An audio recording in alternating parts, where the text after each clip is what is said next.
REET 2025 exam की तैयारी करने वाले सभी परीक्षार्थियों का हमारे यूट्यूब चैनल पर स्वागत है। अपन पढ़ेंगे बाल विकास एवं शिक्षा शास्त्र, मतलब है शिक्षा मनोविज्ञान से संबंधित महत्वपूर्ण प्रश्नों के बारे में।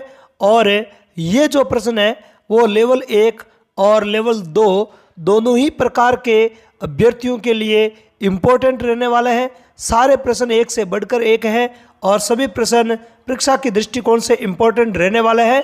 तो चर्चा करते हैं आज के पहले प्रश्न की।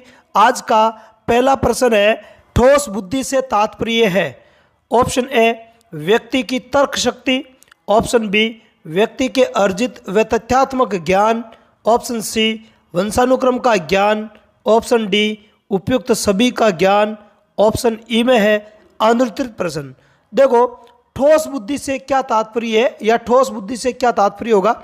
तो देखो, ठोस बुद्धि और तरल बुद्धि, ये दो प्रकार की बुद्धि होती है केटल के अनुसार। किसके अनुसार? केटल के अनुसार दो प्रकार की बुद्धि बताई गई है। एक तो होती है तरल बुद्धि और एक होती है ठोस बुद्धि। तो ठोस बुद्धि का क्या अभिप्राय होगा? तो इस प्रश्न का जो राइट आंसर है वो हो जाएगा आपके ऑप्शन बी, व्यक्ति के अर्जित व तथ्यात्मक ज्ञान होता है, उसी को अपन ठोस बुद्धि कहते हैं। या ठोस बुद्धि में क्या होता है? व्यक्ति के अर्जित व तथ्यात्मक ज्ञान होते हैं। अगला प्रश्न है, सृजनात्मकता के विकास हेतु बालकों को कैसा वातावरण प्रदान करना चाहिए। ऑप्शन ए है उत्तर देने की स्वतंत्रता। ऑप्शन बी में है झिझक को दूर करना। ऑप्शन सी, अहम अभिव्यक्ति के अवसर। ऑप्शन डी, उपयुक्त सभी। और ऑप्शन ई में है अनुत्तरित प्रश्न।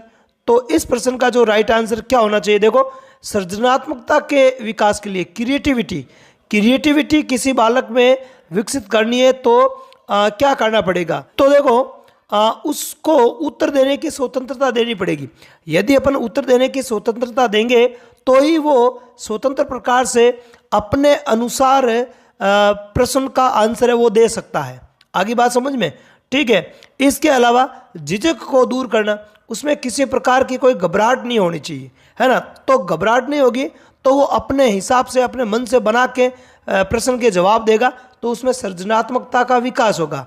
साथ ही साथ अहम अभिव्यक्ति के अवसर, अहम का मतलब खुद की, है ना।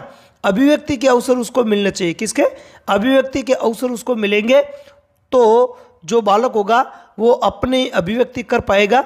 तो इसलिए इसका जो राइट आंसर है वो हो जाएगा ऑप्शन डी, उपयुक्त सभी। क्या हो जाएगा? उपयुक्त सभी।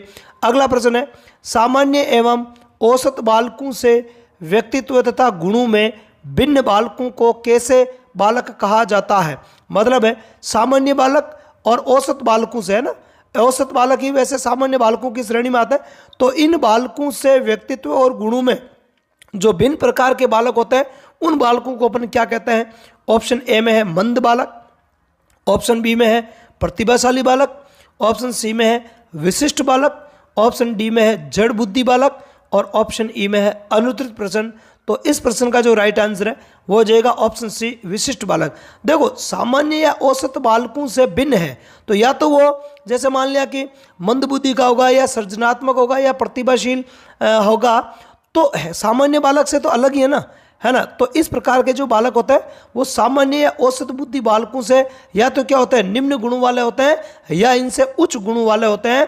इसलिए निम्न गुण वाले हो या उच्च गुण वाले हो, उन सबको विशिष्ट बालक ही कहा जाता है। इस चैनल को सब्सक्राइब जरूर कर लेना है। अगला प्रश्न देखते हैं। चौथा प्रश्न है, जन्म के समय शिशु के मस्तिष्क का भार कितना होता है। Option A 350 gram. Option B 750 gram. Option C 1360 gram. Option D 1460 gram. Option E में अनुत्तरित प्रश्न।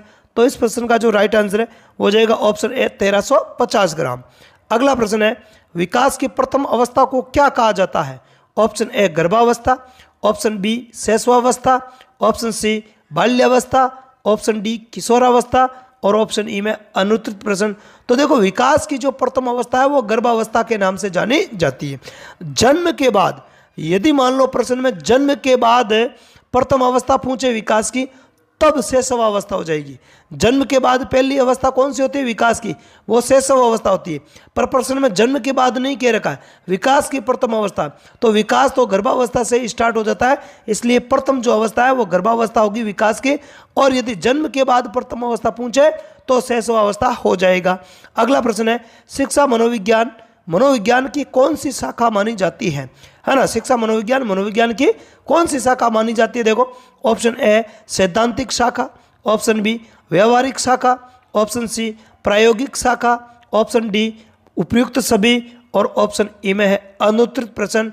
तो इस प्रश्न का जो राइट आंसर है वो हो जाएगा आपके ऑप्शन बी व्यवहारिक शाखा, है ना। शिक्षा मनोविज्ञान को मनोविज्ञान की कौन सी शाखा माना गया है, व्यवहारिक शाखा माना गया है। अगला प्रश्न है, खाना दिखाई देने पर लार आना यह व्यवहार है।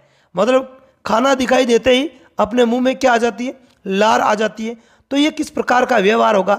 ऑप्शन ए सहज व्यवहार, ऑप्शन बी अनुबंधित व्यवहार, ऑप्शन सी सक्रिय व्यवहार, ऑप्शन डी प्रतिवर्ती व्यवहार, और ऑप्शन ई में अनुत्तरित प्रश्न। तो देखो इस प्रश्न का जो राइट आंसर है वो क्या होना चाहिए।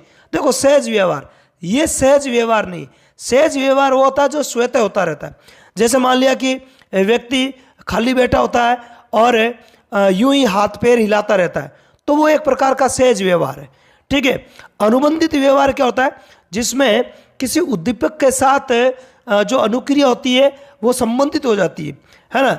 जैसे पावलो ने क्या किया था, पावलो ने किया था जो जब कुत्ते को वो घंटी बजाते थे और फिर रोटी देते थे, तो ऐसा बार बार करने पर अंत में क्या हुआ कि केवल घंटी बजाने से ही कुत्ते के मुंह में लार आ गई, क्योंकि उसको पता था कि घंटी बज गई इसका मतलब अब भोजन मिलेगा, तो उसके मुंह में लार, तो घंटी से उस लार आने का क्या हो गया, संबंध हो गया, जिसको अपन अनुबंधित व्यवहार कहेंगे। और सक्रिय व्यवहार में क्या होता है, जैसे खाना दिखाई देने पर लार आती है तो ये सक्रिय व्यवहार कहलाएगा, ना सहज व्यवहार होगा न अनुबंधित व्यवहार होगा, ये नॉर्मली व्यवहार है तो सक्रिय व्यवहार होगा। और प्रतिवर्ती व्यवहार किसको बोलते हैं, अचानक कोई क्रिया होती है ना, तुरंत जो अच्छा, जैसे मान लिया कि अपन किसी गर्म वस्तु को छूता है तो अचानक से हाथ पीछे हटता है ना, अपने को पता नहीं है कि वस्तु गर्म है या ठंडी है, और अपन किसी वस्तु को पकड़ते हैं अचानक से गर्म है तो हम फट से हाथ हट जाता है ऑटोमेटिक, तो वो प्रतिवर्ती व्यवहार होता है। इसलिए इस प्रश्न का जो राइट आंसर है वो हो जाएगा ऑप्शन सी सक्रिय व्यवहार। अगला प्रश्न है, गेस्टोल्ट शब्द का अर्थ है। ऑप्शन ए अंशाकृति, ऑप्शन बी पूर्णाकृति या समग्राकृतिवाद, ऑप्शन सी क्रिया अधिगम, ऑप्शन डी अनुबंधित व्यवहार, और ऑप्शन ई में अनुत्तरित प्रश्न।